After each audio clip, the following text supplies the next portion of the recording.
বর্তমানে এই জবান নিয়ে আমির হামজা খুব বিপদত পড়ছে, ধরে কার কথা ঠিক কিনা? এই আমরা বক্তারাও খুব বিপদে আছে।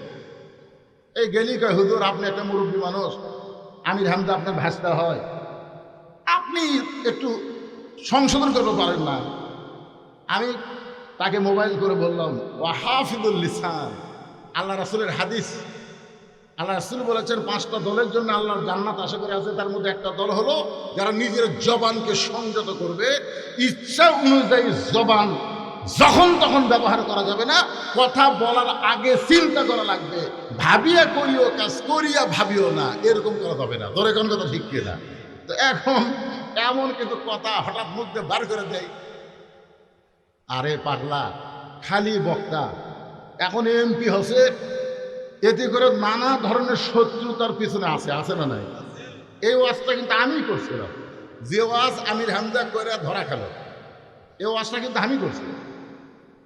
তা আমি করছিলাম হেকমতের সাথে, ওয়াহাফিজুল লিসান, জবান সংযতকে আমি বলছিলাম। আপনাদের মনে আছে কিনা যে 2 নেতা কোলাকুলি করতেছে, নেতার বুকের সাথে বুক লাগাবার চায়, কিন্তু 2 নেতার পেট এত বড় যে পেটের সাথে পেট লাগে, বুকের সাথে বুক লাগেই না। মনে হয় নেতার পেটে 10 মাসের বাচ্চা আছে। ধরে কোন কথা ঠিক কিনা? এ ওয়াজ করেছিলাম আমি 2007 সালে। সেই ওয়াজে এখন করবে তো ধরা গেল, কিন্তু আমার তো ধরলো না, কারণ আমি বলছি ওয়াহাফিজুল লিসান, জবানকে সাইজ করে তারপরে ধরবেন কেমনে? তো ব্যাপারটা হলো এখানে খুবই খেয়াল করবেন, যেগুলো কথা আমরা আগে বলেছি সেগুলো কথা যেখানের কথা সেখানেই শেষ, কিন্তু এখন এই মিডিয়ার মাধ্যমে এই কথাগুলো কিন্তু গোটা পৃথিবীময় ছড়ে পড়তেছে। এর জন্য এই কথাটা আপনারাও খেয়াল করবেন, ওয়াহাফিজুল লিসান, নিজের জবানকে সংযত রাখবেন। জবানকে আল্লাহ যাবতীয় রোগের শিফা স্বরূপ, রহমত স্বরূপ মুমিনদের জন্য নাজিল করেছে। তাহলে কোরআনের মধ্যে শিফা, শিফা মানে কি? ফুফা দেওয়া নাকি? আসলো ছেলে কান্দে, আমি ওর ফালাক নাচ পড়ে ফু দিলাম, ওরা কান্না আরো বেড়ে গেল। সন্তানের মা কয় হুজুর কি হলো? আমি গেলাম কে রে, এই 2টা সুরে একসাথে পড়ে ফুঁক দিলি তো ভিতরের শয়তান ওয়াসওয়াসা যা আছে সন্তান থেকে কেটে যায়, কান্না থামা যায়, ওর বাড়লো কেন? যাই হোক, আমিও মন খারাপ করলাম, বাচ্চার মাও মন খারাপ করলো। 2 দিন পরে এসে বলতে তো হুজুর সরাসরি না, পানির মধ্যে ফু দেন। বিশ্বাস করেন কোরআনের সবচাইতে পাওয়ারফুল আয়াত হচ্ছে আয়াতুল কুরসি। আয়াতুল কুরসি পরে 1 বোতল পানি ফুঁক দিয়ে বললাম মা খাওয়াও। খাওয়ানোর পরে কান্না আরো বেড়ে গেছে। শেষ পর্যন্ত সন্তান মা বলতেছে এখন আর ফুফা দিন শেষ। কয়েকদিন পরে বললাম খবর কি? আর কান্দে না। বন্ধ হলো কেমনে? বলে যখনই কান্দে তখন মোবাইল চালু করে দেয় আর কান্দে। চিন্তা করে দেখেন, যেই দেশে আমাদের বাচ্চাদের কান্না থামান লাগতেছে মোবাইল চালু করে দিয়ে, সেই দেশের বাচ্চারা একটু বড় হওয়ার সাথে সাথে আমার আগডুম বাগডুমের মধ্যে যদি ঢুকে দেন, ওই বড় হলে কি হবে? চিন্তা করে দেখেন ওই কি হচ্ছে। আর যদি আপনাদের কোনো দায়িত্ব নেই, আল্লাহ রাসূল বলেছেন 7 বছর থেকে তালিম দাও, 10 বছর থেকে জোর করে ধরাও। আপনি 7 বছরের একটা বাচ্চাকে এই মাদ্রাসায় এনে ভর্তি করে দিয়ে যাবেন, আপনার আর কোনো কিছুর দরকার নেই, খালি এই মাদ্রাসায় ভর্তি করে দিবেন। হুজুরের দায়িত্ব হলো সাইজ করা।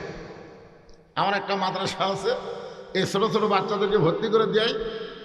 আমি দেখি ভর্তি করার পরে হুজুর নিয়ে যায় পেশাব পায়খানায়। আমি বললাম ভর্তি করে দিল কোরআন শরীফ শিক্ষার জন্য, আর আপনি কোথায় নিয়ে যাচ্ছেন? বলে হুজুর আগে এদের সাইজ করা লাগবে, কারণ এইটা দেওয়ার আগে সাইজ হওয়া লাগবে। ধরে ঘর কথা ঠিক কিনা? এটা ধরবার গেলে আগে সাইজ হওয়া দরকার আছে না নাই? আল্লাহ কোরআনে বলেছে লা ইয়ামাসসুহু ইল্লাল মুতাহহারুন, ততক্ষণ পর্যন্ত তুমি স্পর্শই করতে পারবে না যতক্ষণ পর্যন্ত তুমি পবিত্র না হবে। চিন্তা করে দেখে, এটা ধরবার গেলে আগে পবিত্র হওয়া লাগে, তাহলে পবিত্র হয়ে যেটা ধরতে হয় তার মধ্যে কি আছে এইটার ব্যাপারে মুসলমানের জানার অধিকার আছে না নাই? দরকার আছে না নাই? হ্যাঁ, এমনি এমনি রাত দেখতেছেন, একটু খেয়াল করে শুনবেন। এই কোরআনের মধ্যে 3টা জিনিস আমরা নাই বললাম। সন্দেহ নাই, ধোকা নাই, গোলামিল নাই। কিন্তু 90% মুসলমানের বাংলাদেশ যে সংবিধান অনুযায়ী চলতেছে, অনেকেই বলে পবিত্র সংবিধান। আপনারা বলেন তো, যে সংবিধান অনুযায়ী আমাদের দেশ চলবে, এই সংবিধান কি আল্লাহর না মানুষের? যে সংবিধান অনুযায়ী আমাদের বাংলাদেশের সংসদ চলতেছে, এর আল্লাহ মানুষের? আচ্ছা, আপনারা খুব খেয়াল করবেন, আল্লাহ যে বললেন যে মুমিনদের রহমত এবং শিফা স্বরূপ আমি আল্লাহ কোরআনকে নাজিল করেছি, এই শিফা এবং রহমতটা কি এটা বোঝানোর জন্য বলতেছি। আমরা মুসলমান,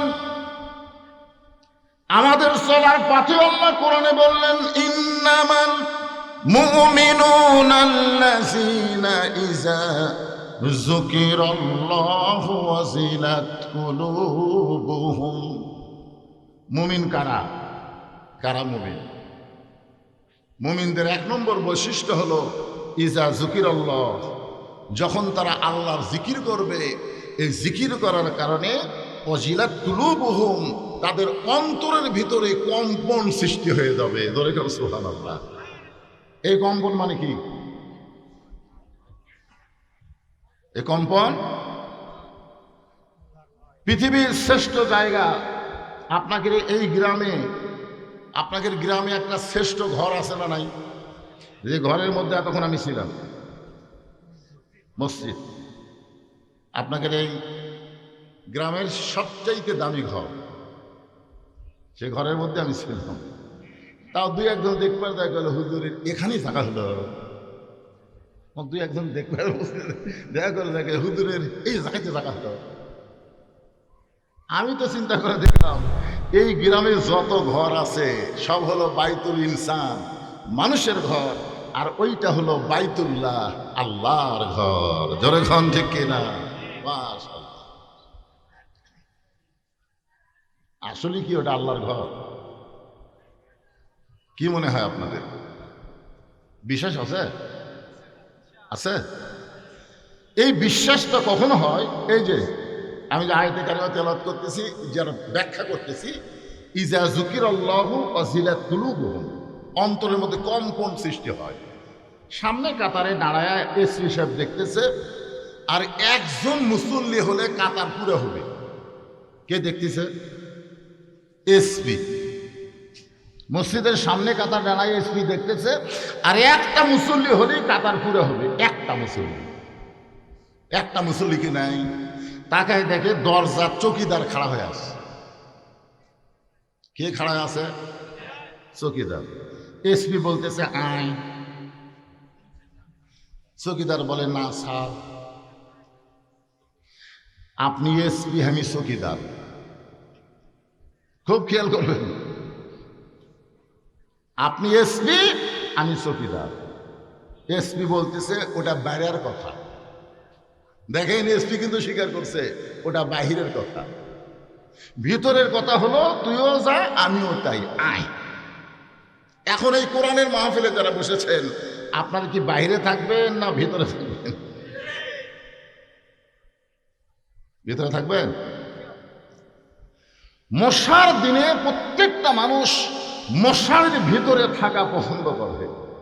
কোন কর্মে হাত পাও বাহিরে যাইতে দেয় না, কারণ বাহিরে গেলেই মশা কামসারবি। ধরে কারণ ঠিক কিনা? শীতের দিনে প্রত্যেকটা মানুষ ল্যাবের ভিতর কম্বলের মধ্যে থাকাটাই পছন্দ করে না? পছন্দ করে।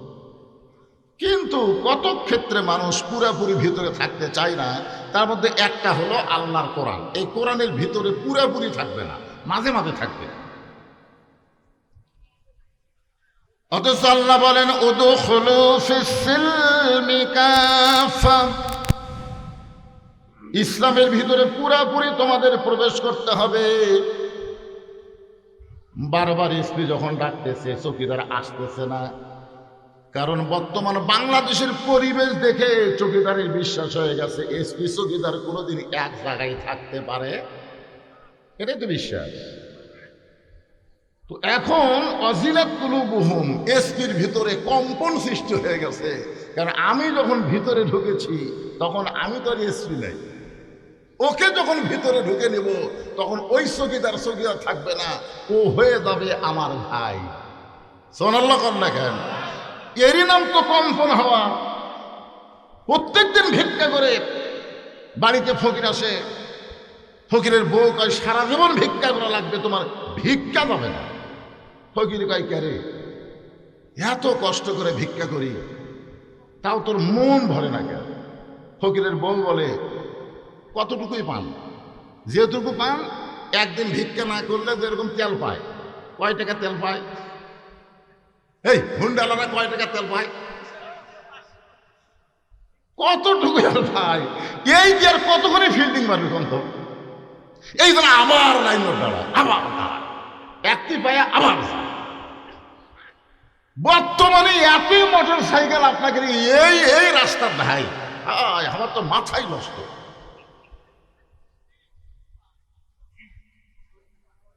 তো এখন ফকিরের বউ বলতেছে সারা জীবন এইভাবে ভিক্ষা করবেন, আপনার ভিক্ষাগিরি কমবে না। তো ফকির বলে তাহলে কি করব? ফকিরের বউ বলতেছে একটা কাম করে, সাধারণ দরজাত না যায় ডিপুত যান, মানে সাধারণ পাম্পত না যায় ডিপুত যান। ডিপু বোঝেন? তেলের ডিপু বোঝেন? সমস্ত তেল ট্রাকে ট্রাকে লরিতে করে প্রত্যেক পাম্পে পাম্পে আসতেছে, যেখান থেকে ওই জায়গার নাম কি? ডিপু। তো এখন ফকিরের বউ বলতেছে ডিপুতে যান। ফকির কয় ডিপু কোথায়? কয় ডিপু হলো বাদশাহ শাহজাহান। বাদশাহ শাহজাহানের দরবারের দরজায় যায় এমন ভাবে কেন্দ্রে পড়ে যাবেন, এমন ভিক্ষা দেওয়া দিবে 2-4 বছর আর ভিক্ষা করা লাগবে না। কিসের 200 টাকা তেল দিন কি করবা? বইয়ের বুদ্ধি শুনে ফকির মাথাতে হাত দেখায়, ঠিকই তো তাই রে, আমি সাধারণ এই পাম্পের মধ্যে ঘুরি গে, আমার ডিপুত যাওয়া লাগবে। মানুষের দরজায় দরজায় ভিক্ষা করে প্রতিদিন 2 কেজি 3 কেজি চাল পায়। বইয়ের বুদ্ধি শুনে পরদিন বাদশাহ শাহজাহানের রাজ দরবারের দরজায় গিয়ে দেখে বিশাল একটা দরজা, সে দরজায় একজন মানুষ দারোয়ান লাঠি নিয়ে দাঁড়ায় আছে। একজন মানুষ, শক্তিশালী মানুষ, লাঠি নিয়ে দাঁড়ায় আছে। একটু মনোযোগ দিয়ে শুনবেন। ঈমান বাড়ার লক্ষণ হচ্ছে শয়তান তাড়ানো, আল্লাহু আকবার বলা। আল্লাহর রাসূলকে আল্লাহ বলেছেন অরাব্বাকা ফাকাব্বির, আপনি আল্লাহর নামে তাকবীর দেন। নবীকে আল্লাহ তাকবীর দিবার কইছে। বিশাল একটা দরজায় বিশাল দেহী একজন মানুষ শক্তিশালী লাঠি নিয়ে দাঁড়ায় আছে। এতদিন ফকির ভিক্ষা করেছে সাধারণ বাড়ির দরজায়, আজকে বইয়ের বুদ্ধি শুনে। কার বুদ্ধি? আমার বুদ্ধি শুনে আবার তখন পান বাদ্যা ডিপুত যান না। আমি কিন্তু আল্লাহর কোরআন আপনাদের দেখাইতেছি, একটু দেখেন। প্রাইমারির জন্য ভিক্ষা করা লাগে না, হাফিজি মাদ্রাসার জন্য কেন চাওয়া লাগে? কেন আজকে ধনীদের ছেলের মাথায় পাগড়ি হয় না, গরিবের মাথার ছেলের মাথায় কেন পাগড়ি হয়? কেন পাইকারের সব মুসলমান কোরআন পড়তেছে না, অথচ কোরআন সবার জন্য শিক্ষা করা ফরজ আইন? জোরে গান কথা ঠিক কিনা? এই জিনিসটাই আমি আপনাদের সামনে উপস্থাপন করতেছি। ফকির এতদিন ভিক্ষা করছে সাধারণ দরজায়, আজকের দরজার কি সাইজ ভেনো না? একই সাইজ। অন্য দরজার কোনো দারোয়ানি নাই, যে দরজার ফকির ভিক্ষা আছে দারোয়ানি নাই। আর আজকের দরজার দিকে দারোয়ান লাঠি নিয়ে খাড়ায় আছে। ফকির যেই দারোয়ানের দিকে দরজার দিকে যায়, সঙ্গে সঙ্গে দারোয়ান লাঠি তুলে বলতে যায়, এই মিয়া এদিকে কেন? গাড়ি থামায়া, বুঝলেন, গাড়ি থামায়া নেতা গাড়ির থেকে নামে সালাম দিছে। ফকির খালি এরকম করতেছে। নেতা বলতেছে কি দেখেন চাচা, আপনাকে সালাম দিলাম, কারণ ভিক্ষা করে খায়। আপনি জানেন না এই ভোটারটা আছি, ভোটের আগে আপনিও তো হামো দেয়। এক টানে ফকির বুকের মধ্যে নিয়ে নেতা কোলাকুলি করে বলতেছে আমার মার্কা কিন্তু দেওয়া লাগবে। ফকির বলতেছে খালি আমি। তুমি আমার মতন ফকির বুকের মধ্যে নিয়ে যে আদর করছো, আমার গোষ্ঠী শুদ্ধ তোমার দিব। এখন ফকির বাড়ির যা বলছেন সবাই ডাক দেয়, বলতেছে আমার মতন ফকির সালাম দেয় রে, আমার বুকের মধ্যে তুলে যে আদর করছে, এই মার্কাত কিন্তু ভোট দেওয়াই লাগবে। এখন সবাইকে ভোট দিবার কয় ওই ভোট দিছে। এখন নেতা ভোটে পাস করছে, কিছুদিন পরে ওই নেতা এলাকার বেড়া বাড়াচ্ছে। ফকির মনে করছে ভোটের আগে যে আমার বুকের মধ্যে নিছে, ভোটের পরে তো আমার কোলক নিবি, এই মনে করে ফকির মশাল লিয়ে যাচ্ছে। তোর এখন কি লিয়ে যাচ্ছে? মশাল লিয়ে যায়, দেখে নেতা দেখাই যাচ্ছে না, চামচার অত্যাচারে চামচার নেতা ঘিরে ধরছে, ফকির দেখে মারতেছে, এই কোন দিকে তুই ভিক্ষা পাত দেখানে খান। আরে ভাই ভোটের আগে আমার বুক দিছে, ভোটের আগে নেওয়া যায়, ভোটের পরে হয় না। ফকির যেই দরার দিকে যাবার চাই, দারোয়ান লাঠি তুলে বলতেছে, ভিক্ষা করা বাদ দিয়া তুই এই দরজায় কেন আসলি? তুই কি জানিস না এটা বাদশাহ শাহজাহানের দরজা? আল্লাহ কোরআনে বলেছেন, তাবারাকাল্লাযী বিয়াদিহিল মুলকু ওয়া হুয়া আলা কুল্লি শাইইন কাদির। গোটা পৃথিবীর রাজত্ব, কর্তৃত্ব, মালিকানা একমাত্র কার হাতে? তাহলে তুই কি জানিস না এইটা বাদশাহ শাহজাহানের দরজা? জানিস না? এই দরজা দিয়ে উজির নাজির মন্ত্রী যারা সবাই ঢুকবে, তোর মতন ফকিরের ঢোকার কোনো চান্স নাই। ফকির বলতেছে, ভাই আমার বউ কইছে ভিতরে যাওয়াই লাগবে। দারোয়ান বলতেছে, বইয়ের বুদ্ধি শুনে পিটুন খাস না, যা। ফকির চিন্তা করে এভাবে হবে না, উদউ ইলা সাবিলি রাব্বিকা বিল হিকমা। আল্লাহ কোরআনে বলেছে যখন ডাইরেক্ট পারবা না তখন হিকমতে মার দিবা। কিসের মার? এজোরে কোন কিসের মার? এটা কি আমার কথা না আল্লাহর কথা? ফকির চিন্তা করতেছে এই দারোয়ানের সঙ্গে আমি শোক দিতে পারবো না। এই দারোয়ানের হাতে একটা লাঠি আছে, আমার হাতে তো লাঠিও নাই, তবে আমার দুইটা হাত আছে। ফকির দৌড়ে গিয়ে খপ করে দারোয়ানের দুইটা পা ধরে বলতেছে, ভাইজান আমি একটু ভিতরে ঢুকবার চাই। দারোয়ানের ফকিরের কান্না দেখে আর পাও ধরা দেখে মনটা নরম করে বলতেছে, ভাই তুইও যা আমিও তাই। কিছুক্ষণ আগে কি বলছে? এবার বলতেছে তুইও আমিও তাই, তুই ভিক্ষা করে খাস, আমি দরজা পাহারা দিয়ে খাই, আমাদের মধ্যে কোনো তফাৎ নেই। ফকির বলতেছে তাহলে দরজা খুলে দাও, আমি একটু ভিতরে যাই। দারোয়ান বলে, পাগলা আরো 15টা দরজা আছে, আরো আমি দরজা খুলে দিলি তুই ভিতরে ঢুকবি তা না, আরো 15টা দরজা পাড়ি দেওয়ার পরে তুই ভিতরে যাবার পারবি। ফকির বলতেছে শুধু আপনি খুলে দেন, পরে দরজার দারোয়ান খুলবে কি খুলবে না সেটা আমার ব্যাপার। প্রথম দরজার দারোয়ান ঠাট্টা করে দরজা খুলে দেবে। ঠাট্টা বোঝেন না, মস্করা করে। আজকে গরিবের বন্ধু, সমাজসেবক, জনদরদি এই কথা বলে গরিবদের ভোট নিয়ে যারা নেতা হয়ে যায়, নেতা হওয়ার পরে গরিবদের দিকে তাকায় না, এরাও কিন্তু ঠাট্টাকারী। জোরে কোন কথা ঠিক কিনা? এরাও ঠাট্টা করে, মস্করা করে। অথচ আল্লাহ কোরআনে বলেছে, ইন্নাল্লাহা ইয়ামুরুকুম আন তুআদ্দুল আমানাতি ইলা আহলিহা ওয়া ইযা হাকামতুম বাইনান নাস আন তাহকুমু বিল আদল। জোরে বল আল্লাহু আকবার।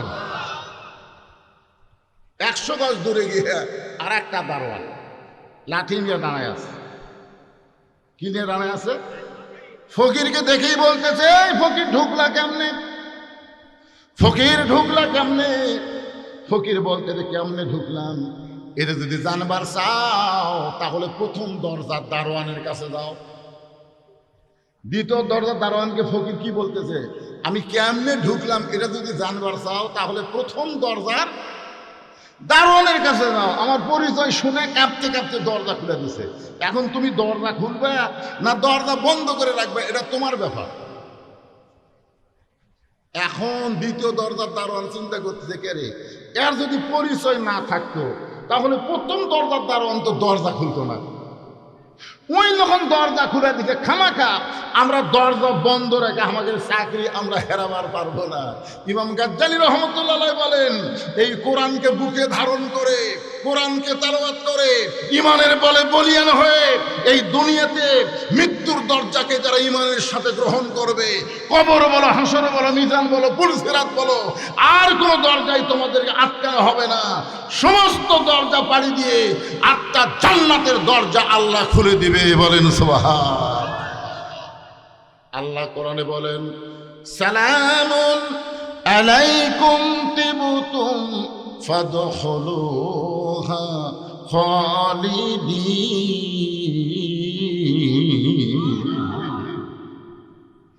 একই কায়দায় ফকির সব দরজা খুলে রাজ দরবারের মধ্যে ঢুকছে। এসপি কিন্তু চৌকিদার কি বলতেছে, ভিতরে আয়, মনে আছে না ভুলে গেছে? অসিলাত অসিলাত কুলুবুহুম, অন্তরের মধ্যে কম্পন সৃষ্টি হয়ে গেছে। এটা বোঝানোর জন্য বলতেছে ভাইজান। এখন প্রধানমন্ত্রী উজির আজম রাজ দরবারে ঘুরতেছে। ফকিরকে দেখে উজির আজম চিন্তা করে, কেরে সব দরজা পাড়ি দিয়ে এর চেহারা তো ফকিরের মতন, এই জায়গা কেমনে আসলো? আজকে সংসদ ভবনের এরিয়ার মধ্যেও একজন টুপিওয়ালা, পাগড়িওয়ালা, দাড়িওয়ালা মানুষকে কে যেন বলছে জঙ্গি যায়। এটা জঙ্গি এমপি, শোনেন আপনারা? জঙ্গি এমপি। অনেকের ধারণা সংসদ হবে মমতাদের মতন গায়িকা, ফেরদৌসের মতন নায়ক। এইরকম মানুষরা মুসলমানের সংসদ ধরলে হবে না। মুসলমানের সংসদের মধ্যে মুসলমানদেরকে সংখ্যাগরিষ্ঠ থাকা লাগবে। জোরে কোন কথা, ঠিক কিনা কথা বলেন? এখন আপনি বলেন, আজকের মাহফিলের প্রধান অতিথি প্রধান বক্তার মাথার টুপি, প্রধান বক্তার মুকুট দাড়ি, কিন্তু প্রধান অতিথির মাথার টুপি নাই, মুকুট দাড়ি নাই। একই বিজ্ঞাপনে দুই ধনের নাম আছে। এটা কিন্তু আমি বুঝাচ্ছি। অসিলাত কুলুবুহুম, অন্তরের মধ্যে কম্পন সিস্টেম। কিন্তু আপনি কিন্তু কোন সময় প্রধান অতিথির দিকে তাকাবেন না। আপনি খালি বারবার তাকে আছেন প্রধান বক্তার দিকে, যে প্রধান বক্তার দাড়ি ঠিক আছে কিনা, টুপি ঠিক আছে কিনা। প্রধান অতিথির অত দাড়ি মারি লাগবি না, একা মারলি হবি। তোর এখন কথা ঠিক কিনা ভাইজান? আমরা মুসলমান, পুরাপুরি ইসলামের মধ্যে আমাদের প্রবেশ করতে হবে। উজির আজম কাছে এসে বলতেছে, বাবজান আপনার চেহারা থেকে বোঝা যায় না আপনি কে? ফকির বলতেছে, বাদশাহ শাহজাহান কোন জায়গায়? ফকির বলতেছে উজির আজমকে, বাদশাহ শাহজাহান কোন জায়গায়? উজির আজম শুনতে হচ্ছে যে আমরা আজ পর্যন্ত নাম ধরে ডাকি না, আমরা ডাকি সম্রাট, জাহাপনা। আর এই বেটা সরাসরি বলতেছে বাদশাহ শাহজাহান কোথায়? প্রধানমন্ত্রী চিন্তা করতেছে, উজির আজম চিন্তা করে, এই বাদশাহ শাহজাহানের নিকটতম কোনো লোক হতে পারে। যার কারণে বললেন, বাবজান এখন আমাদের বাদশাহ রাজ দরবারে নাই, এখন আমাদের বাদশাহ উনিও যাচ্ছেন, তাহলে আপনি দাও হয়ে সব দোয়া করে দিয়ে বলতেছেন, বাবজান বাদশাহ শাহজাহানের জন্য যদি দেখা করবার চান, তাহলে ওই যে ছোট্ট ঘর, ওই ছোট্ট ঘরে যান। ফকির বাদশাহ শাহজাহানকে দেখার জন্য ছোট্ট ঘরের কাছে গিয়া দেখে দরজাখানা বন্ধ, ঘরের দরজা বন্ধ। জানালার দিয়ে ভিতর দিকে তাকায় দেখে গোটা ঘরের ভিতরে মাত্র একজন মানুষ। জোরে বলেন কয়জন? মাত্র একজন মানুষ। এভাবে দুইখানা হাত তুলে বলতেছে, ও বাদশাহ, তোমার দরবারে আমি ফকির। আমি ফকির বলে চোখ দা দর দর করে পানি পড়তেছে। ফকির মনে মনে কয়, বইয়ের বুদ্ধি শুনে আসলাম বাদশার কাছে, ডিপুত আসলাম। তোর এখন কোথায় আসলাম? এতদিন আসলাম পাম্পে 200-র উপর পাইলে, আজকে বইয়ের বুদ্ধি শুনে ডিপুত আসলাম। আয়সা দেখি বাদশা নিজেই ফকির হয়ে কান দিচ্ছে, ডিপু তো তেল নেই। কথা কর না, আসলে ডিপু কি খুনি যদি পাওয়ার চান, আল্লাহ কোরআনে বলেন, ফালিয়াবুদু রব্বা হাযাল বাইত আল্লাযী আত'আমাহুম মিন জু'ইন ওয়া আমানাহুম মিন খাউফ। আমাকে একজন বলতে দে হুজুর, যদি হরমুজ পানি বন্ধ হয়ে যায়, যদি আমেরিকা ইরানের যুদ্ধ আরো 2 মাস থাকে, তাহলে বাংলাদেশের তেল কোথায় পাবে? বাংলাদেশের মিল ফ্যাক্টরি কেমনে চলবে? বাংলাদেশ তো দুর্ভিক্ষর দেশ হয়ে যাবে। আমি কইলাম এই মুহূর্তে বাংলাদেশের সরকারের দরকার হলো 5 ওয়াক্ত নামাজের কায়েমের বিল পাস করা। বাংলাদেশ সরকার মুসলমানদের জন্য নামাজের বিলটা যদি পাস করে যায়, সমস্ত মুসলমান যদি 5 ওয়াক্ত নামাজ আদায় করে, আল্লাহ বলতেছেন ওই ঘরের মালিকের যদি তোমরা গোলামি করো, আমি আল্লাহ সঙ্গে সঙ্গে তোমাদের 2টা পুরস্কার দেব। 1 নম্বর পুরস্কার হলো তোমাদের রিজিকের কোনো পেরেশানি থাকবে না, আর 2 নম্বর পুরস্কার হলো যাবতীয় ভয় ভীতি থেকে আল্লাহ পুরাপুরি নিরাপত্তা দিয়ে দিবে। রিজিক দেওয়ার মালিক কে? কথা বলেন না কেন? আপনার মনে করেন তেল সারা গাড়ি চলবি না? চলবি না? আল্লাহ যদি চলায়, আজকে আপনাদের দেখাম, একটু ধৈর্য ধরে খালি দেখেন। চেয়ারম্যানও গেছে, প্রধান অতিথি চলে গেছে, ওনারা যখন আসে আসুক, আপনারা একটু দেখেন, বইয়ের বুদ্ধি শুনে বাদশার কাছে এসে দেখি বাদশা নিজেই ফকির হয়ে কেন দিচ্ছে। যেটি বাদশা ফকির হয় সেটি আমার ভিক্ষা পাওয়ার কিছু আছে? আপনার বলেন কিছু আছে? কিন্তু একটা জিনিস ফকির পাচ্ছে, সেই জিনিসটা হলো বাদশার সাজান যার কাছে কান্দি, ওটা কে? আরো জোরে। ওমা মিন দাব্বাতিন ফিল আরদি ইল্লা আলাল্লাহি রিজকুহা। পৃথিবীতে এমন কোন বিচরণশীল প্রাণী নাই যার রিজিকের দায়িত্ব আমার আল্লাহ নেয়নি। আমাদের আল্লাহর নাম হলো রাজ্জাক। জোরে বলেন নাম কি? ফকির মনে মনে কয়, বাদশা শাহজাহান যার কাছে ভিক্ষা চাই, আমি আজ থেকে তার কাছে ভিক্ষা চাব। বাদশা শাহজাহান যার কাছে নিজকে ফকির ফকির বলে কাঁদতেছে, আমি এখন থেকে তারই কাছে ভিক্ষা চাবো, অন্য কারো কাছে আমার ভিক্ষা চাওয়ার দরকার। তাহলে আপনার বলেন তো, ইমান বাড়লো না কমলো? জোরেখান বাড়লো না কমলো? আল্লাহ বলতেছে আইযা তুলিয়াত আলাইহিম আয়াতুহু জাদাতুহুম ঈমানান। এই কোরআনের তেলাওয়াত যখন তোমরা শুনবে, এই কোরআনকে যখন তোমরা বাস্তবে গ্রহণ করবে, আল্লাহ তখন তোমাদের ঈমানকে বাড়ায়া দিবে।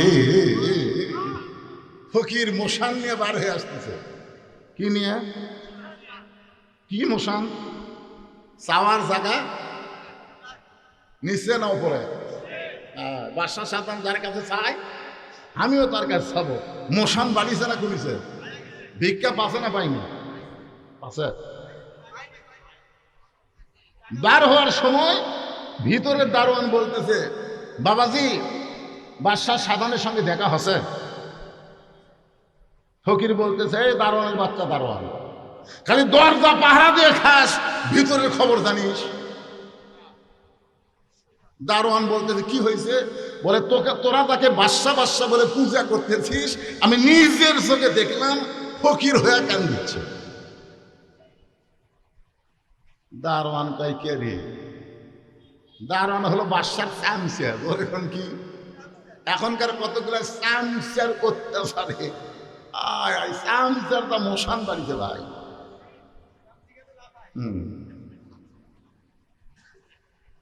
দারোয়ান হলো বাদশার চামচা। আরো দরজার দারোয়ান ছিল, প্রত্যেকটা দারোয়ানকে লক্ষ্য করে বলতেছে, আর দরজা পাহারা দিয়ে লাভ নাই, ভিতরে আয় আয় আয় আয়। সমস্ত দারোয়ান একত্র হইয়া কেউ ফকিরকে কিল মারে, কেউ লাঠি মারে। ফকির চিল্লায় বলে, যতই মারিস না কেন, নিজের চোখে দেখা জিনিস মিথ্যা বলা যাবে না। যতই মারো, যতই কাটো, যতই জিএমজি কও, যতই রাজাকার কও, নিজের চোখে দেখা জিনিস আল্লাহর দুনিয়ায় আল্লাহর কোরআন চলবে, মানুষের সমাজ এবং রাষ্ট্র চলবে না। জোরে কোন কথা ঠিক কি না? তাবারাকাল্লাযী বিয়াদিহিল মুলক ওয়া হুয়া আলা কুল্লি শাইইন কাদির। গোটা পৃথিবীর রাজত্ব, কর্তৃত্ব, মালিকানা একমাত্র কার হাতে? যারা বল ফকির চিল্লায় বলে যতই মারো না কেন, নিজের চোখে দেখা জিনিস মিথ্যা বলা যাবে না। এমন সময় বাদশাহ শাহজাহানের আসরের নামাজ শেষ হয়ে গেছে। এতক্ষণ বাদশাহ শাহজাহান আসরের নামাজ পড়ে কার কাছে হাত তুলছিল? জোরে কোন কার কাছে? নামাজ শেষ করে মসজিদ থেকে বের হয়ে চিল্লায় বলতেন, কারে মারতেছো, কেন মারতেছো, কি জন্য তোমরা মারো? দারোয়ানগুলো বলে, যাবো না, আমরা শুধু মারতেছি, আপনি শুনলে তো মারাই ফেলবেন। আমরা শুধু মারতেছি, আপনি শুনলে তো মারাই ফেলবেন। বাদশাহ শাহজাহান বলে, লোকটার অপরাধ কি? দারোয়ানগুলো বলতেছে, আপনি নাকি ফকির হয়ে গেছেন, আপনি নাকি বাদশাহ নাই, আপনি নাকি ফকির হয়ে গেছেন। বাদশাহ শাহজাহান দৌড়ে এসে ফকিরের টুটি চাইপা ধরে বলে, এই ফকির, তুই কি জানিস না আমি মোগল সম্রাট শাহজাহান? দেখেন কিছুক্ষণ আগে কি করছে, কার কাছে কানছে? একটু মনোযোগটা খেয়াল কর ভাই, কার কাছে কানছে?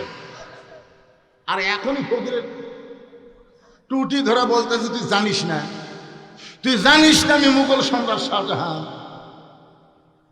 সংসদের অধিবেশন চলতে চলতেই যখন নামাজের সময় হয়, তখন প্রত্যেকটা নেতা একটা হুজুরকে সামনে দিয়া তার পিছনে ইক্তেদায়ী বিহাজাল ইমাম বলে নামাজ শুরু করে। দরে করে কথা ঠিক কিনা?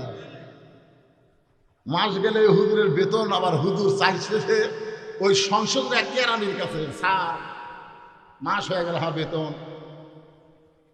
যার পিছনে সব নেতা ইক্তেদা করে, সে আবার একটা কেরানির কাছে বেতন নেয়। কি ঠিক? ওয়াজিলাত কুলুবুহুম, একটু মনোযোগ দিয়ে শোনেন, অন্তরের মধ্যে কম্পন সৃষ্টি হবে। এই কোরআন তুইয়া মুইয়া কোনো কিতাব না, এই কোরআনের নাম হলো নূর, এই কোরআন হলো আলো। জোরে কোন কথা ঠিক কিনা? যে আয়াতের শেষে আল্লাহ বললেন, ওয়ালা রাব্বিহিম ইয়াতাওয়াক্কালুন। বাদশাহ শাহজাহান ফকিরের টুটি চাইপা ধরে বলে, এই মিয়া তুই কি জানিস না আমি মোগল সম্রাট শাহজাহান? ফকির বলতেছে, এটাই তো আমি জানতাম। যেই বলতে তুই কি জানিস না আমি মোগল সম্রাট শাহজাহান, ফকির বলতেছে এটাই তো আমি জানতাম। বাদশাহ শাহজাহান বলে, জানতাম মানে? জানতাম হলো অতীতকাল। অতীতকাল বোঝেন? হাসিনা কিন্তু বলছিল 41 সালের আগে হামাক নামাইকে। আপনারা বলেন, এখন হাসিনা কি বর্তমান না অতীত? এখন বর্তমান কি? বর্তমান বুঝতে পারছেন না? আপনার বর্তমান বুঝতেছেন না?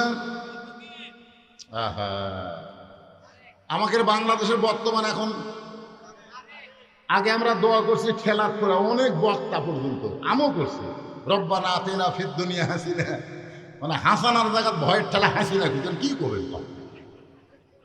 41 সাল আগে নামাইকে, 41 সালের আগে নামাইকে কি একটা অবস্থা ছিল।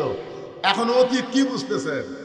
এখন আমি বর্তমান আছি, আমারও অতীত আছে, আমারও ভবিষ্যৎ আছে।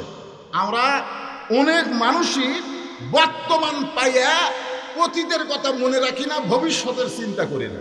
অনেক মানুষ বর্তমানে পাইয়া কি হুনুরি, কি হুনুরি, আরে পাগলা কিছুই না। আমার অতীত ছিল, আমি রাস্তা যখন ওয়াজ শুরু করতাম, মানে শুরু করছি, রাস্তায় দাঁড়িয়ে থাকতাম এরকম একটা খাতা নিয়ে, কোনো টুপিওয়ালা দাড়িওয়ালা মানুষকে দেখলেই বলতাম, ভাই আপনাকে গ্রামে মাহফিল করবেন? তোর হ্যাঁ করবো তো। আমি বক্তা তো ওয়াজ করতে পারি, আমার দাওয়াত দেবেন। তখন ওই লোকগুলো বলতো, আমরা তো আপনার ওয়াজ কোনদিন শুনিনি। তখন তার ইউটিউব এগুলো ছিল না, তো আপনার তো ওয়াজ শুনিনি ভাই, তার অমুক দিন আমাদের মাহফিল হবে, ওটি যাবেন, দাওয়াত ছাড়া, ভাত ছাড়া, টাকা ছাড়া, অমুক দিন মাহফিল হবেই যাবেন। তখন আমি যাই ওটি বসে থাকতাম, সভাপতি বলতে একটা নতুন বক্তা আছে, 20টা মিনিট টাইম দেয়। না না না না না না, বিজ্ঞাপনের বক্তারই সময় নাই, আবার এই নতুন বক্তা। 5 জায়গায় যাইতাম, 2 জায়গায় টাইম দিত, 3 জায়গার থেকে ফেরত আসতাম। এটা হলো আমার অতীতকাল। আর বর্তমানে আমি এমন একটা ভাইরাল বক্তা হতি ভাই, সবাই খেলে আমার দাওয়াত দিবার চাই, আমি দাওয়াতের ভয়ে লুকে থাকি, আমি বাড়াই না। এটা হলো আমার বর্তমান। আর আমার ভবিষ্যৎ মসজিদের খাটনি আমার বাড়ির আঙ্গিনাতে আসবে, রঙিন কাপড় খসে সাদা কাপড়ের কাপড় দিয়ে আমাকে চকলেটের মতন মোড়ায়া খাটনিত করে অন্ধকার কবরে নিয়ে যাবে। জোরে কর কথা ঠিক কিনা? কথা বলে। আমি আমার অতীত ভুলে গেলাম, আমার ভবিষ্যতের চিন্তা করলাম না, বর্তমানে কি হনু রে এই চিন্তা করলে হাসিনার মতন পতন হওয়া লাগবে। জোরে কর কথা ঠিক কিনা? কথা বলে। খুব খেয়াল করবে। ফকির বলতেছে আমি জানতাম। বাদশাহ শাহজাহান বলে জানতাম কি রে, আমি তো এখনো মোগল সম্রাট শাহজাহান। ফকির বলতেছে তাহলে ওই ঘরের কাছে যাই আমি জানলা দিয়া ভিতর দিকে দেখলাম আপনার মতোই। এখন আপনি কিনা তা তো আমি জানি না, তবে আপনার মতোই একজন মানুষ দুই হাত তুলে বলতেছে ও বাদশাহ তোমার দরবার আমি ফকির, আমি ফকির, আমি ফকির। এই কথা যেই মাত্র ফকির বলেছে ওয়াজিলাত কুলুবুহুম, সঙ্গে সঙ্গে বাদশাহ শাহজাহানের অন্তরের মধ্যে তড়পাড়ানি শুরু হয়ে গেছে, গোটা দেহ থরথর করে কাঁপতেছে, চোখ দিয়ে দর দর করে পানি পড়তেছে। দারোয়ান গুলো বলে যাবো না, ফকির আপনাকে কি শোনাইলো, ফকির কি শোনাইলো সেইটা শোনার পরে এমন করে কাঁদতেছেন আপনার দেহ কাঁপতেছে। বাদশাহ শাহজাহান বলে দারোয়ান রে, ফকির যা বলেছে সত্য বলেছে, ফকির যা বলেছে সত্য বলেছে।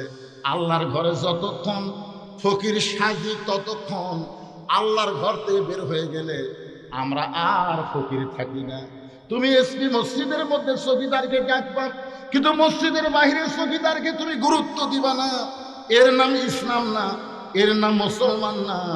মুসলমান যদি হবার চায় মসজিদ যেমন সুন্দর, গোটা বাংলাদেশ তেমন সুন্দর করা দরকার। ধরে বলেন কথা ঠিক? মসজিদও যেমন গোটা বাংলাদেশ। খালি বলবেন না ওই মসজিদে আল্লাহর ঘর, মসজিদ যদি আল্লাহ দিয়ে দেন বাদ বাকি আপনি নিয়ে এলেন, তাহলে তো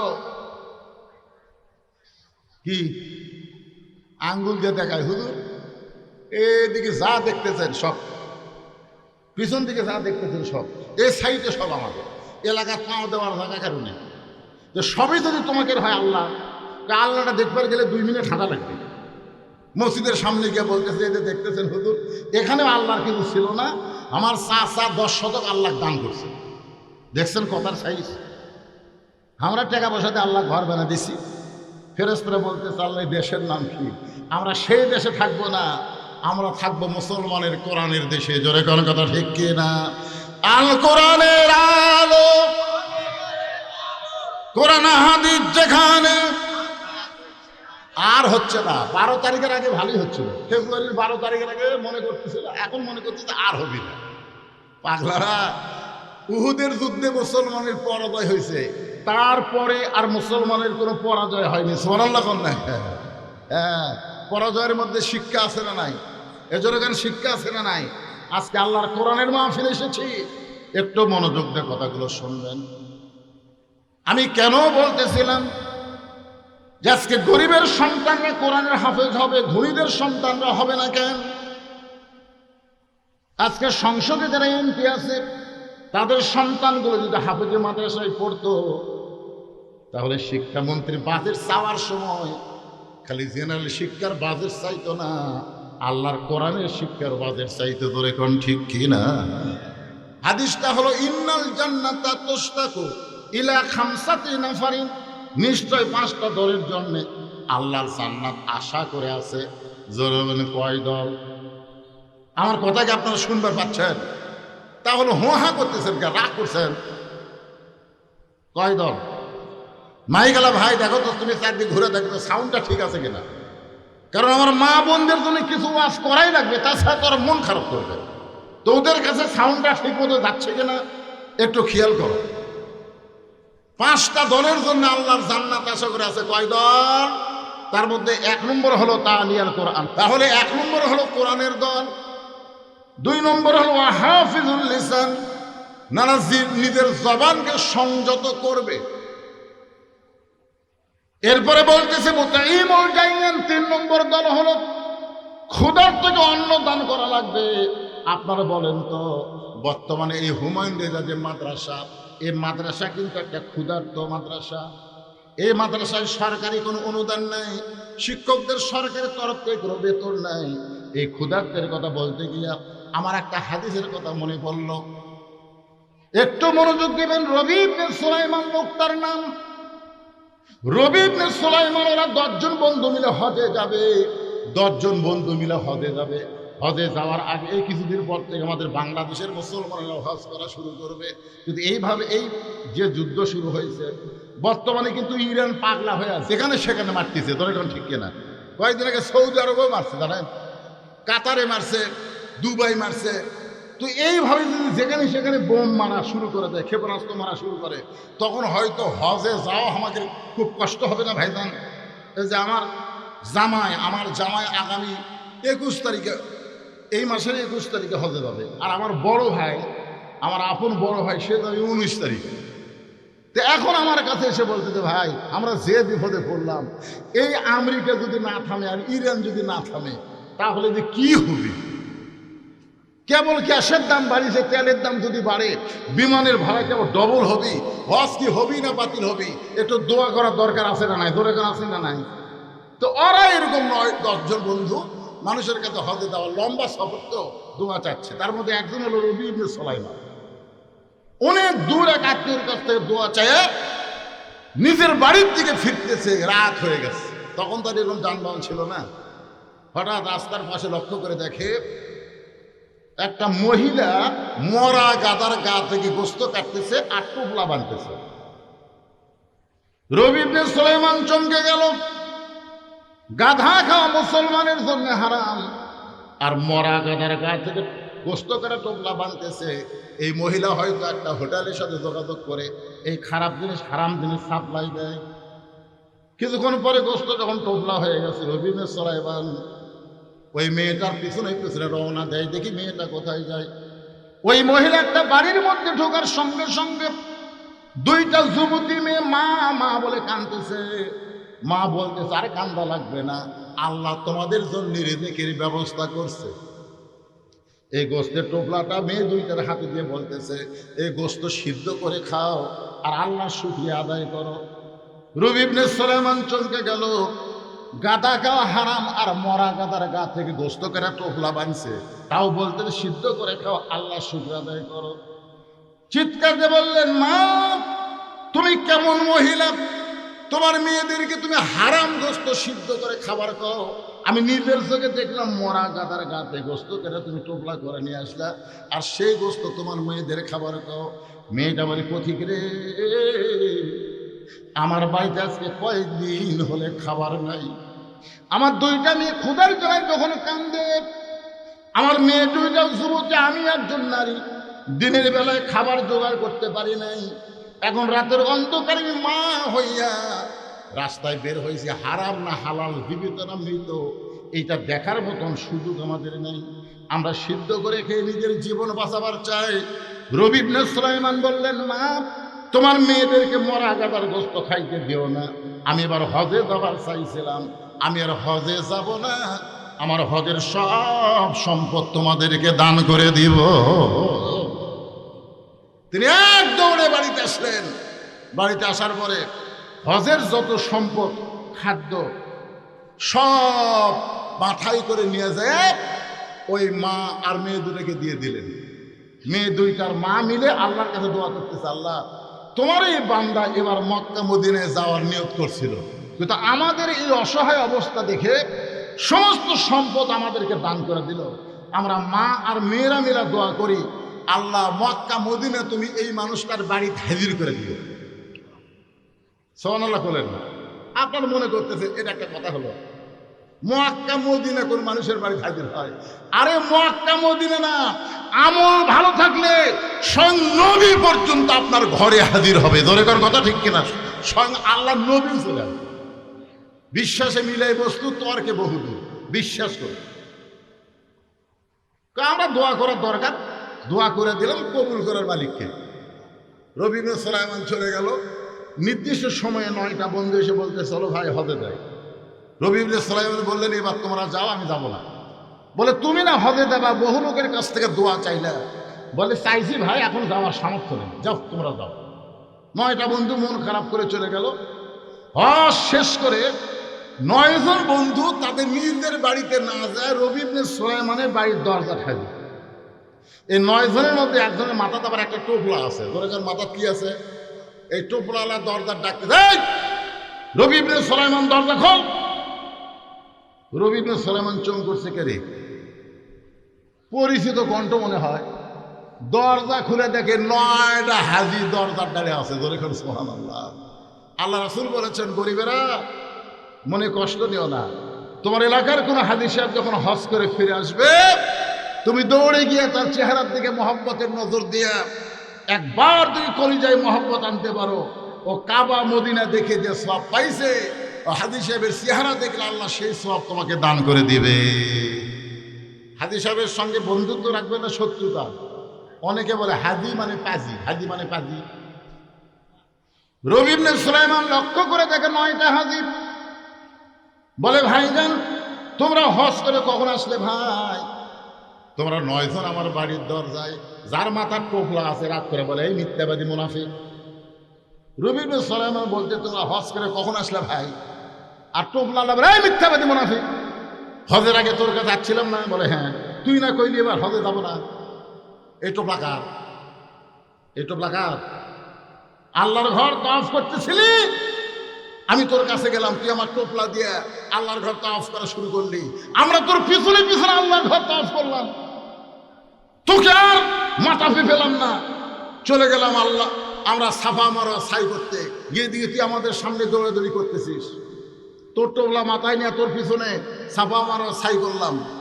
মক্কা মদিনায় তোকে কয়েকবার দেখলাম, কিন্তু দেখা দিয়ে ধরা দিলি না। চলে গেলাম মদিনায়, মদিনায় গিয়ে দেখি আল্লাহ নবীর রওজার পাশে দাঁড়ায় তুই আল্লাহ নবীর রওজা জিয়ারত করতেছিস। আমরা তোর সঙ্গে নবীর রওজা জিয়ারত করা শুরু করলাম, হঠাৎ যেন কোথায় তুই হারিয়ে গেলি। চলে আসলাম মক্কায়, মক্কা মদিনায় কয়েক জায়গায় তোর সঙ্গে আমাদের দেখা হলো, আর তুই আমারে টোপলা দিয়ে তুই যে হারাই গেলি। আবার আজকে আমাদের আগে চলে এসে দরজা বন্ধ করে আরাম করতেছিস। রবি ইবনে সুলাইমান বলে, ভাইজান আল্লাহর শপথ করে বলতেছে, আমি তো মক্কা মদিনায় যাইনি ভাই, আমি তো হজই করবার চাই নাই। 9 জন হাজি বলতেছে, এ মিথ্যাবাদী, 9টা 18 চলতে দেখছি, বারবার একবার না, তুই মুনাফিক মিথ্যাবাদী, তোর সঙ্গে আমাদের সম্পর্ক চলবে না। 9টা হাজি রাগ করে যখন চলে যায়, ওই টোপলা ফাইলা দিয়া রবি ইবনে সুলাইমান টোপলাটা হাতের মধ্যে নিয়ে কান্দার, বলে, মাবুদ জীবনে এমন কি দোষ করলাম, জীবনে এমন কি অপরাধ করলাম যে আমার 9টা বন্ধু এইমাত্র হজ করে এসে আমাকে মুনাফিক বলে চলে গেল, আমাকে মিথ্যাবাদী বলে চলে গেল, আমি জীবনে এমন কি পাপ করেছি আল্লাহ।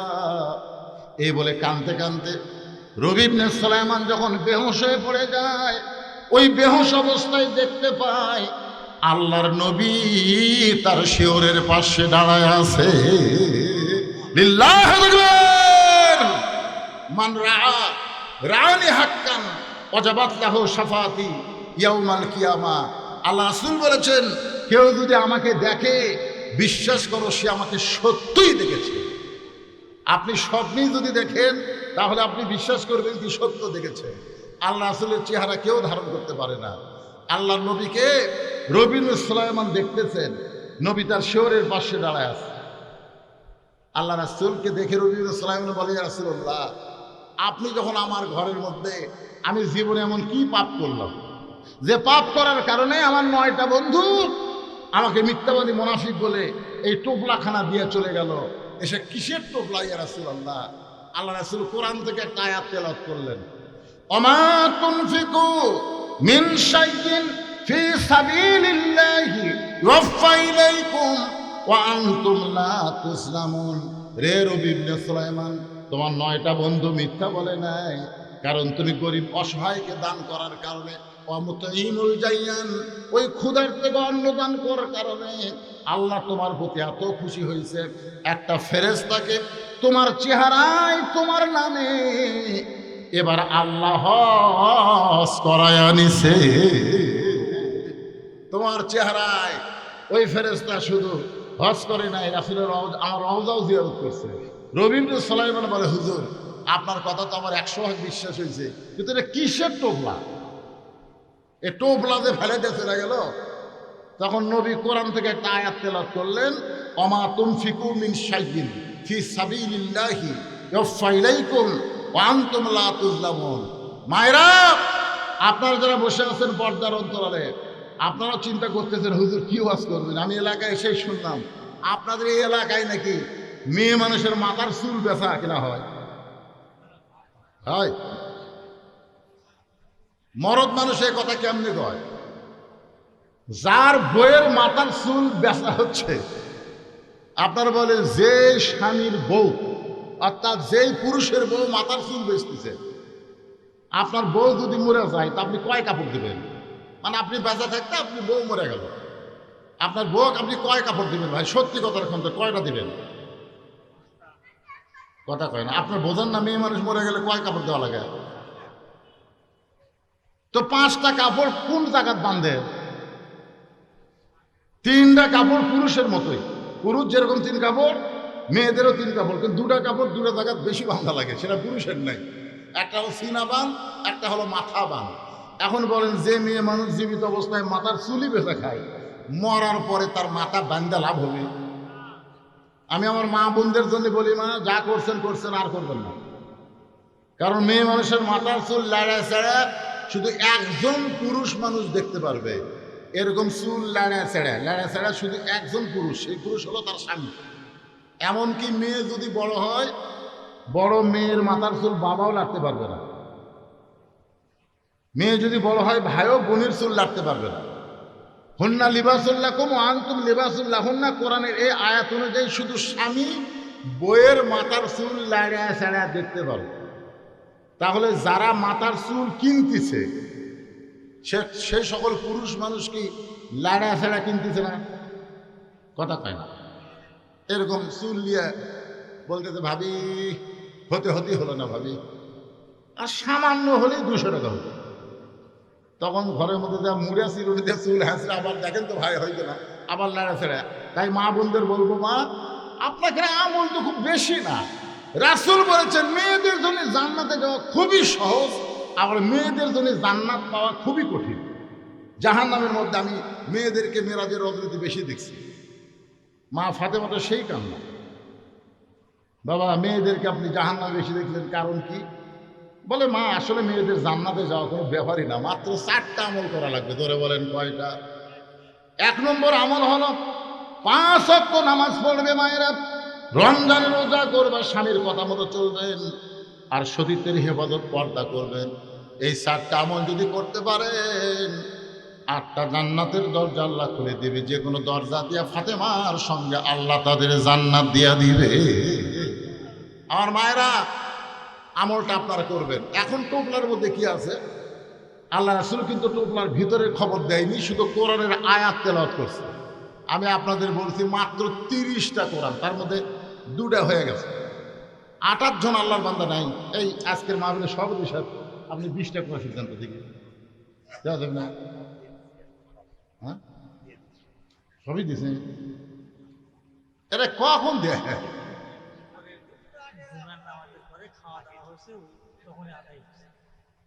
সবই হয়ে গেছে।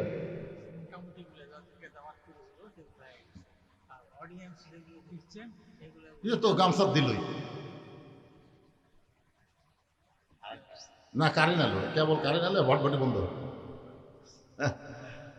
হ্যাঁ ভাইজান একটু জিকির করেন, লা ইলাহা ইল্লাল্লাহ, জোরে লা ইলাহা, লা ইলাহা ইল্লাল্লাহ মুহাম্মাদুর রাসূলুল্লাহ সাল্লাল্লাহু আলাইহি ওয়াসাল্লাম। সভাপতি সাহেবকে আগে দিছি, প্রধান অতিথি আমি যেভাবে চাইলাম তার মানে দিয়ে দিছে। চেয়ারম্যান সাহেব বলা মাত্র 5,000 টাকা, মানে সবাই আপনারা দিছেন। তারপর আমি 30টা কোরআন শরীফ চাইছিলাম, তার মধ্যে 2টা পাওয়া গেছে। আপনাদের মধ্যে এমন কোনো ব্যক্তি যদি মনে করেন হুজুর জীবনের শেষ দান এই নবীর এতিম মাদ্রাসা এতিমদের হাতে একটা কোরআন শরীফ দেওয়ার নিয়তে আমি 500 টাকা দিলাম, এরকম যদি কারো মনে হয়, এখন আসেন আয়াতের বাংলা অর্থ হলো, আল্লাহ রাসূল বলে, রে নবী সুলাইমান, তুমি এতিম অসহায়কে যে সম্পদ দান করেছো, মুতঈমুল জাইয়ান, আল্লাহ তাআলা তোমার নামে ফেরেশতা দিয়ে হজ করাইয়া তোমার হজটা কবুল করেছে। আর টোপলার মধ্যে আল্লাহ তোমাকে দুনিয়াতে 10 গুণ ফিরাইয়া দিছে। রাসূল ডাকতে বলে, ওসমান আল্লাহ তোমাকে কত সম্পদ দান করেছে। ওসমান আল্লাহ তোমাকে কত সম্পদ দান করেছে। ওসমান বলে, ইয়া রাসূলুল্লাহ, আল্লাহ আমাকে কত সম্পদ দান করেছে, আপনি কি তার হিসাব চান? আল্লাহ নবী বলে, ওসমান রে, আমি নবী একটু বলতে চাই তোমার সম্পদের হিসাবটা কিরকম পাওয়া যায়। ওসমান করে বলে, ইয়া রাসূলুল্লাহ, আমার সম্পদের হিসাব যদি নিবার চান তাহলে শোনেন। আল্লাহ আমাকে যত সম্পদ দিয়েছে, এই সম্পদ যে গুদামের মধ্যে রাখছে, সেই গুদামি তালা দিয়ে সেই তালার চাবি টানতে একটা উট হিমশিম খায়। মানে কত গুদাম ভরা মাল আছে, সেই গুদামি তালা দিয়ে সেই তালার চাবি টানতে একটা উট হিমশিম খায়। আল্লাহ রাসূল বলে, ওসমান, এই সম্পদ যদি আল্লাহ ফেরত চায়, আল্লাহ যদি এই সম্পদ ফেরত চায়, তুমি কি করবে? ওসমান গনি মারছে দৌড়। সাহেবরা বলে, হুজুর আপনি যেই বলছেন আল্লাহ যদি এই সম্পদ ফেরত চায়, ওসমান দৌড় মারল। রাসূল বলেন, একটু ধৈর্য ধরো। কিছুক্ষণ পরে ওসমান গনি ওই চাবি বহনকারী উটটাকে নিয়ে এসে রাসূলের সামনে বলতেছে, ইয়া রাসূলুল্লাহ, আল্লাহ আমাকে যত সম্পদ দান করেছে সব গুদাম, গুদামের তালা, তালার চাবি বহনকারী এই উটটাও পর্যন্ত আমি আল্লাহ দিয়ে দিলাম। শোনালো ধরে এখন রাসূল, ওসমান, তাহলে তোমার জন্য তুমি কি রাখলে? ওসমান বলতেছে, লা ইলাহা ইল্লাল্লাহ মুহাম্মাদুর রাসূলুল্লাহ। একজন মুমিনের জন্য এর চাইতে বেশি কিছু দরকার নেই। আমরা যে কোনো সময় দুনিয়া থেকে চলে যাবো ভাইজান, যে কোনো মুহূর্তে আমাদের যাওয়া লাগবে। আমি যে আলোচনা এ পর্যন্ত আপনাদেরকে শোনালাম, এই আলোচনা মোতাবেক আমাদের ব্যক্তিগত জীবন, পারিবারিক জীবন, সামাজিক জীবন, রাষ্ট্রীয় জীবন, কারণ কোরআন শুধু আর শোনার জন্যে না, কোরআন বাস্তবে গ্রহণ করে কোরআন মোতাবেক জীবন পরিচালনা করা, ধরে এখন ঠিক কিনা, এই শপথ আমাদের নিতে হবে। আর এই মাদ্রাসা কোনো একজন ব্যক্তির নামে হলেও মাদ্রাসা নবীর ঘর। সবাই মাদ্রাসায় খেয়াল করবেন। অত অল্প ছাত্র, হাফেজ সাহেব আমাকে বলতে শরম পাচ্ছে। শরম পাচ্ছেন কেন? আপনার গ্রামের ছেলেরা, আপনার গ্রামের বাচ্চারা নাপাক ছেড়ে প্রাইমারিতে যায়, খাড়া হয়ে ডানায় পেশাব করে, আর এই মাদ্রাসা আপনি দিবেন। যতক্ষণ পবিত্র না হবে ততক্ষণ পর্যন্ত কোরআন তাকে হাতে দেওয়া হবে না। বাচ্চাদের পবিত্র করার জন্য আপনারা গ্রামের সবাই আপনাদের ছেলেদেরকে এই মাদ্রাসায় ভর্তি করে দিবেন। বাক্কার 2000, মামুন আবার 2000। আমি এই 2000 টাকাকে 4টা কোরআন ধরলাম। আবু বকর মনে হয় হবে, আবু বকর 2000 4টা কোরআন শরীফ বাবদ দান করেছে। আবু বকর আর একজনকে দিল 2000, মামুন 2000 4টা কোরআন শরীফ বাবদ দান করেছে। আল্লাহ তাদের দানকে আল্লাহ আপনি কবুল করেন, আল্লাহুম্মা আমিন। এখানে আরও কিছু দান করেছিল, আমাকে বলছিল হুজুর এগুলো সিরিপ পড়ার দরকার নেই, আপনারা যে দান করছেন সব দানই আল্লাহ আজকের মাহফিলের জন্যে, মাদ্রাসার জন্যে, আমাদের সকলের জন্য কবুল করুক। সকলে বলে আমিন।